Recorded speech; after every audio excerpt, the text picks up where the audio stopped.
오늘은 시편 7편 말씀을 통해서 하나님의 은혜가 임하시기를 축복합니다.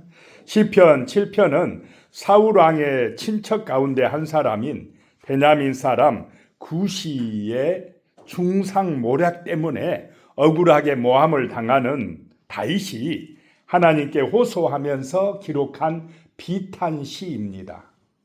힘든 일, 어려운 일을 당할 때, 모함을 당할 때에 하나님 앞에 나가서 기도했다라고 하는 것입니다. 그래서 먼저 우리는 이런 위기의 순간에 있을 때에 누구에게 먼저 나가라는 것입니까? 먼저 하나님께 나가라는 것입니다. 억울한 일, 힘든 일, 정말 속상한 일이 있을 때에 먼저 하나님 앞에 나가라라고 하는 것입니다. 1절에요. 여호와 내 하나님이여 내가 주께 피하오니 나를 쫓아오는 모든 자들에게서 나를 구원하여 내소서라고 기도하고 있습니다. 살다 보면 내가 잘못하지 않았음에도 오해를 받거나 누군가의 악의적인 공격을 받을 때가 있습니다. 비난을 받을 때가 있습니다. 그럴 때에 먼저 하나님께 피하라는 것입니다. 오늘 말씀의 다윗이 바로 그런 상황입니다. 대적들은 사자처럼 그를 찢으려고 달려듭니다. 그럴 때 다윗은 사람을 찾아가 변명하거나 똑같이 복수하려고 하지 않았다라고 하는 것입니다. 먼저 여호와 내 하나님이여 내가 주께 피하오니 라고 말씀합니다.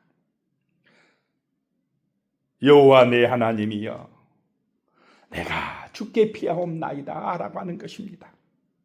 하나님께 달려가서 하나님을 의지하고 기도하고 있다라고 하는 것입니다.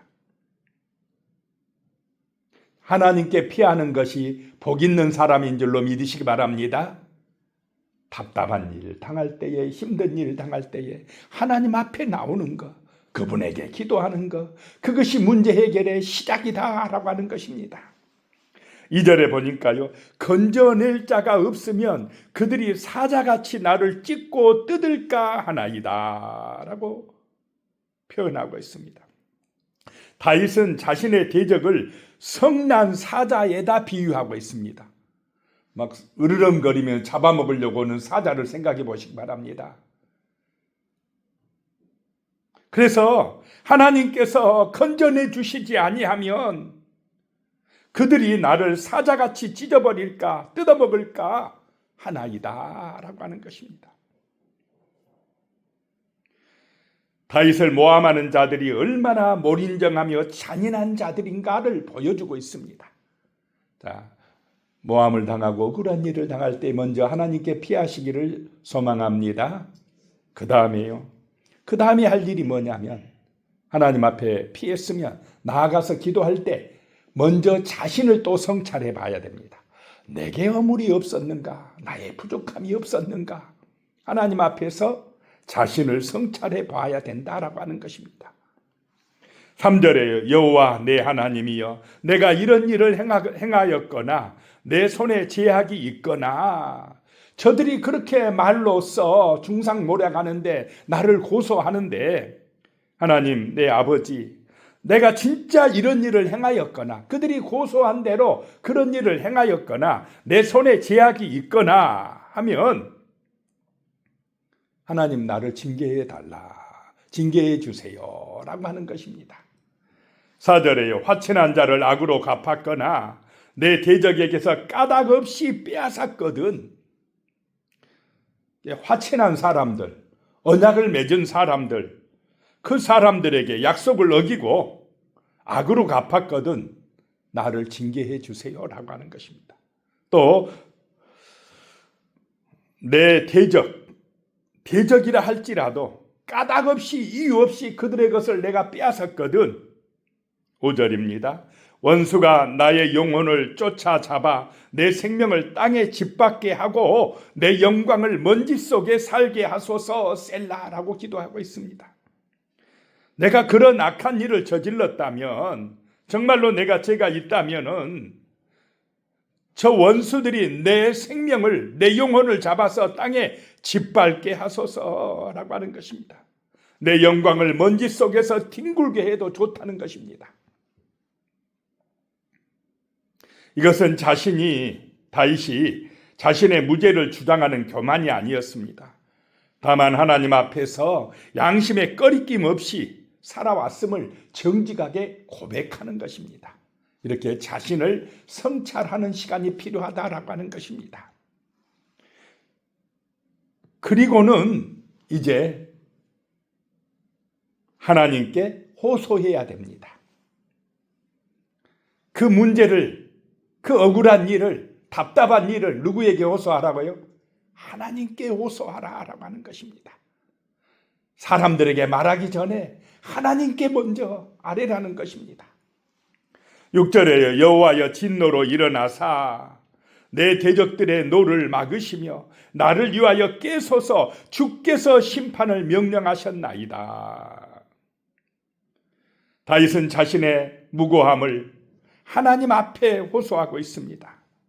하나님께서 진노하심으로 일어나시사 저 대적들의 노를 막아주시옵소서라고 기도하고 있습니다. 여기서 다윗은 모든 원수 갚는 일을 지금 누구에게 맡기고 있습니까? 하나님께 맡기고 있습니다. 하나님의 진노하심에 맡기고 기도하고 있습니다.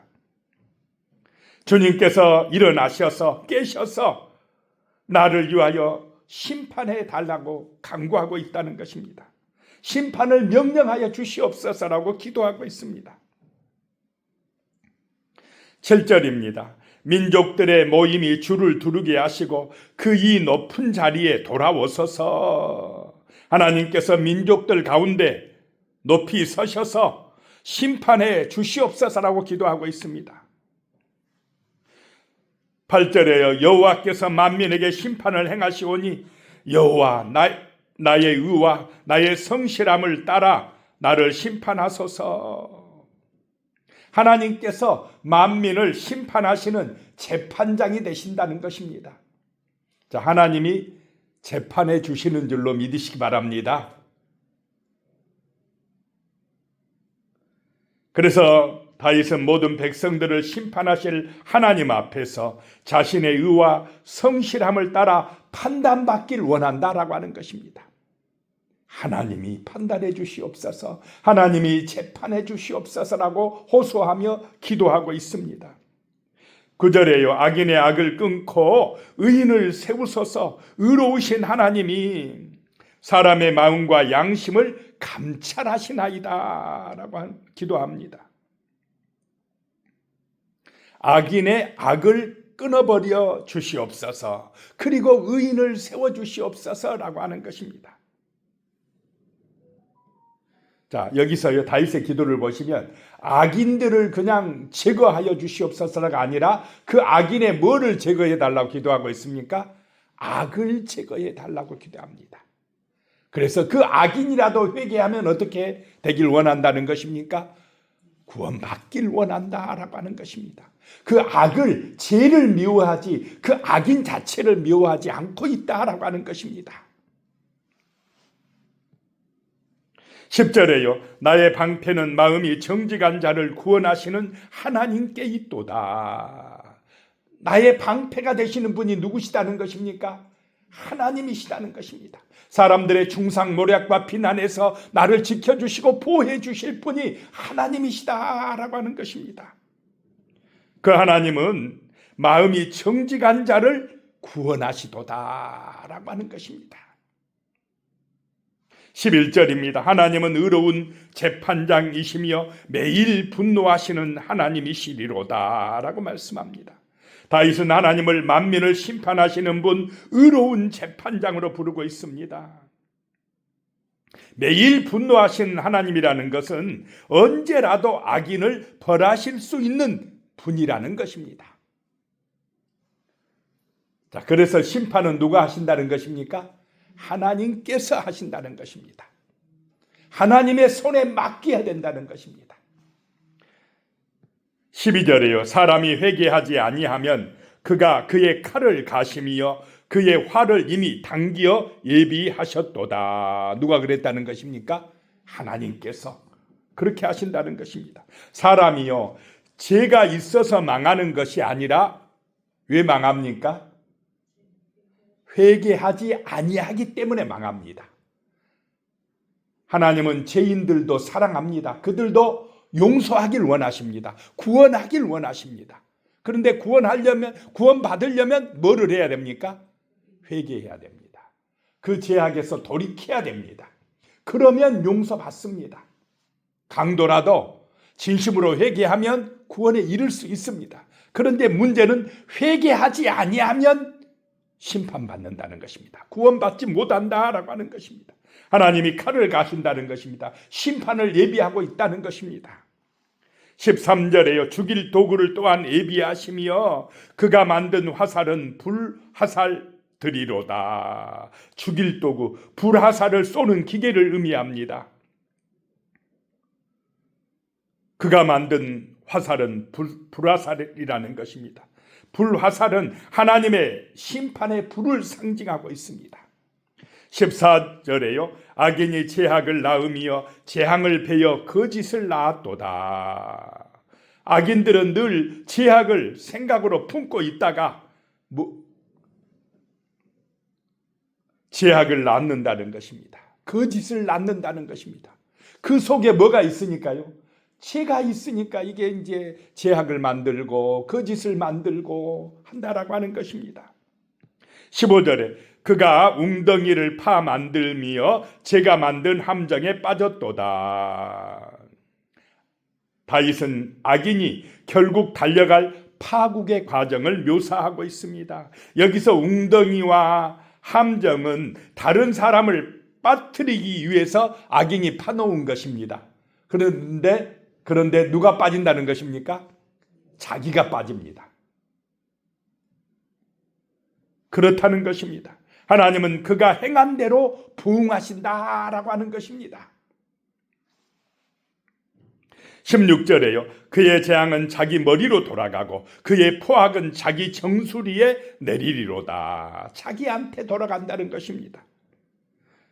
이렇게 심판을 다윗은 하나님께 맡기고 이제 마지막 17절에는 결론을 내리기를 감사와 찬양으로 기도를 끝맺습니다. 17절에요. 내가 여호와께 그의 의를 따라 감사하며 지존하신 여호와의 이름을 찬양하리로다. 다윗의 기도는 탄식으로 시작됐지만은 이제 끝맺음은 감사와 찬양으로 끝나고 있습니다. 하나님의 은혜로 승리할 것을 믿고 지존하신 그분의 이름을 찬양하고 있습니다. 기도하겠습니다. 살아계신 하나님, 정말로 힘든 일을 당할 때에, 모함을 당할 때에, 억울한 일을 당할 때에 먼저 우리가 하나님 앞에 나가게 하여 주시옵소서. 하나님께 피하게 하여 주시옵소서. 그리고 다른 사람의 허물과 죄를 보기 전에 내 허물과 부족함이 없는지 자기를 성찰하는 그런 삶을 살게 하여 주시옵소서. 그런 다음에 그 문제를 하나님께 호소해서 하나님의 심판을 기다리는 그런 믿음의 사람이 되어서 어떤 일을 당하더라도 감사와 찬양을 하나님께 돌리는 성숙한 믿음의 사람으로 살아가게 도와주시옵소서. 예수님의 이름으로 기도드리오며 이제는 우리 주 예수 그리스도의 은혜와 하나님 아버지의 무한하신 사랑과 성령의 교통하심이 영원히 함께 하시기를 축원하옵나이다. 아멘.